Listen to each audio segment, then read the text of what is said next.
पश्चिमीकरण में क्या होता है कि जो पश्चिमी देश होते हैं, यूरोप, अमेरिका, अभी देखो इसका भी बहुत ज़्यादा इम्पैक्ट आ रहा है भारत पे।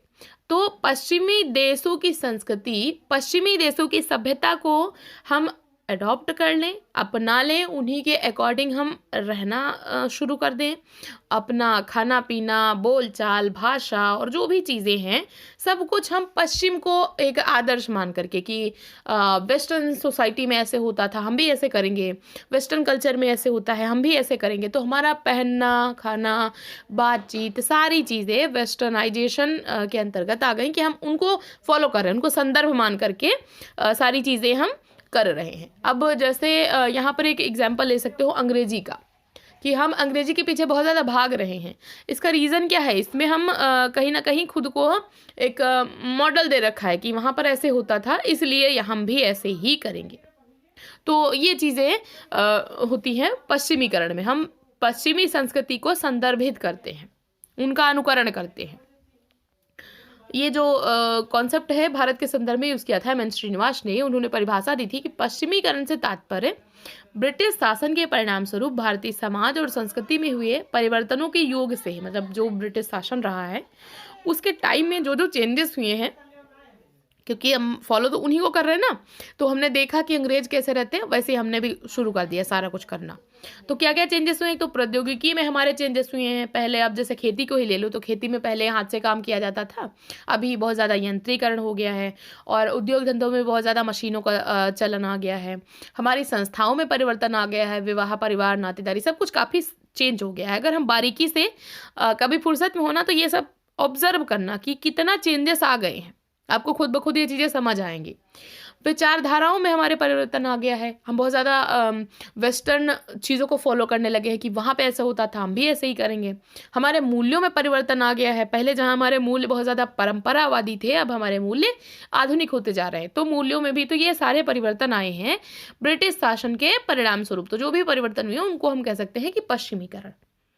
बी कुप्पुस्वामी, इन्होंने कहा था कि पश्चिमी करण में एम.एन. श्रीनिवास ने 3 चीज़ों को मेनली बताया है।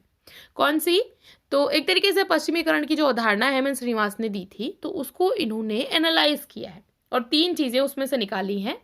पहली चीज़ बताई कि जो एम.एन. श्रीनिवास ने बताई है कि जो पश्चिमीकरण है उसमें व्यवहार संबंधी परिवर्तन होते हैं, हमारा बिहेवियर चेंज होता है।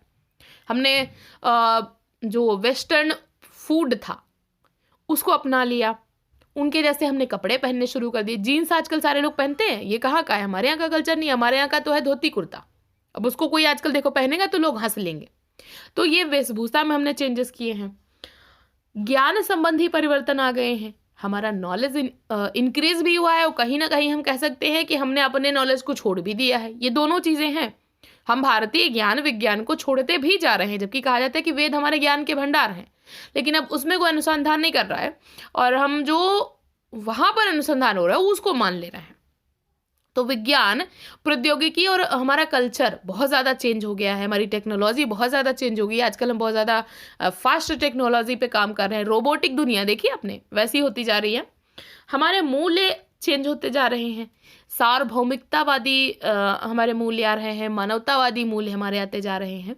तो ये हमारे मूल्यों में परिवर्तन हो रहा है। तो 3 तरीके के परिवर्तन एम.एन. श्रीनिवास ने बताए हैं। ये एनालिसिस किया था बी कुप्पुस्वामी ने। तो ये तो हो गया इनके अकॉर्डिंग। अब थोड़ा सा एक जनरल में देख लेते हैं कि पश्चिमीकरण की क्या क्या विशेषताएं होती हैं। तो पहली चीज़ है कि मूल्यगत अधिमान्यताओं में परिवर्तन हो जाता है। जो हमारी मान्यताएं होती हैं, जो हमारे वैल्यूज़ होते हैं, वो चेंज हो जाते हैं। हमारे मूल्य पश्चिमी सभ्यता को ध्यान में रखते हुए हो जाते हैं। जैसे वहाँ पर होते हैं वैसे हम भी यहाँ पर शुरू कर देते हैं। तटस्थ अवधारणा है एक तरीके की, अधार्मिक प्रक्रिया है, जटिल और बहुआयामी परिवर्तन यहाँ पर होते हैं। तो ये सारी चीज़ें देखने को मिलती हैं। अब थोड़ा देखते हैं कि भारतीय समाज पर पश्चिमीकरण का क्या इम्पैक्ट आया, क्या प्रभाव आया, क्योंकि सबसे इम्पोर्टेंट तो हमारे लिए यही जानना है। तो पहला परिवर्तन हमें देखने को मिला, मान्यताओं में परिवर्तन हुआ। पहले जहाँ पर हम परलोक को बहुत ज़्यादा इम्पोर्टेंस देते थे, जैसे आपने पढ़ा जो आश्रम व्यवस्था थी, कर्म पुनर्जन्म की अवधारणा थी, सब कुछ परलोक को ध्यान में रखते हुए कि ऐसे कार्य करो कि हमें जब परलोक में जाना पड़े तो हमें एक अच्छा सम्माननीय स्थान स्वर्ग में मिले।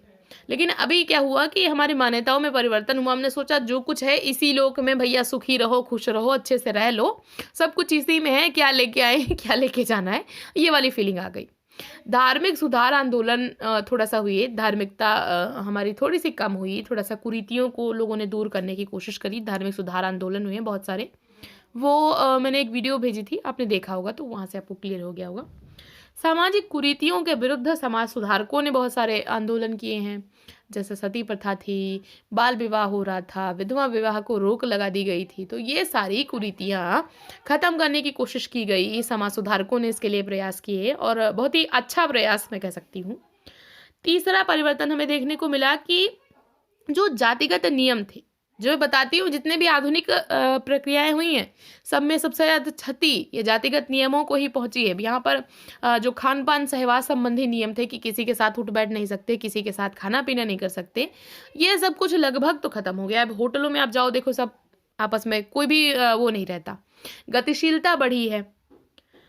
चौथा परिवर्तन हमें देखने को मिला है सांस्कृतिक, कि हमारी सांस्कृतिक परंपराओं में परिवर्तन हुए हैं। व्यक्ति ने जो वेस्टर्न कल्चर था, पश्चिम की संस्कृति, उसका अनुसरण शुरू कर दिए। थोड़ा सा इसका मैं कह सकती हूँ कि थोड़ा सा अच्छा भी है, थोड़ा सा गलत भी है कि कुछ कुछ चीज़ों को फॉलो करना वहाँ का अच्छी बात है, लेकिन अपने कल्चर को बिल्कुल भूल जाना, ये थोड़ा सा मैं इसका सपोर्ट नहीं करती, थोड़ा सा गलत चीज़ है कि आप आधुनिक बनो, मॉडर्न बनो, लेकिन बिल्कुल अपने कल्चर को भूल मत जाओ।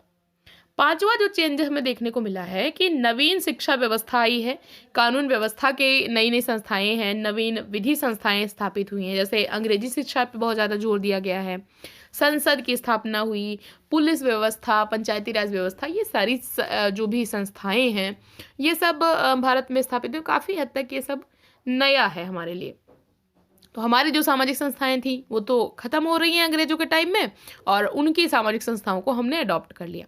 तो ये चीज़ें थोड़ा सा देखने को मिली हैं।